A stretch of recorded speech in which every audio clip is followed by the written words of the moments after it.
না। এই আন্দোলনটা যদি আসলে আওয়ামী লীগের আমলে হতো, এই ছাত্ররা রাস্তায় বসে এতক্ষণ আন্দোলন করতে পারতেন? প্রথমত ওনারা রাস্তায় বসতে সাহসী পেতেন না। যদি ওনারা সেই সময় কিছুটা মেরুদণ্ড সোজা করে দাঁড়াতেন, তাহলে এত বছর এই সরকার ক্ষমতায় থাকে না। এক, দুই হচ্ছে তারা তখন কোনো আওয়াজও দিতেন না।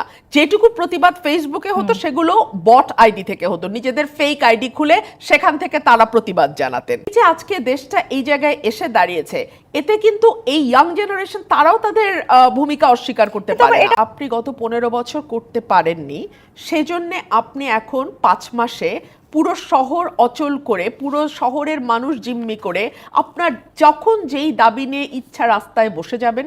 প্রতিটা দাবি প্রপার জায়গায় প্লেস করার তো একটা উপায় আছে, একটা মাধ্যম আছে। শিক্ষা মন্ত্রণালয় আছে, শিক্ষা অধিদপ্তর আছে, বিশ্ববিদ্যালয় প্রশাসন আছে, যেই কলেজের শিক্ষার্থী তারা সেই কলেজের প্রশাসন আছে। আপনি সেই ভেন্যুগুলো এক্সস্ট না করে আপনি যদি মনে করেন যে আপনি হোস্টিং কালচারে চলে যাবেন, আপনি মানুষকে জিম্মি করে সেখান থেকে নিজের দাবি আদায়ের চেষ্টা করবেন, এটা খুব ভালো কথা নয়।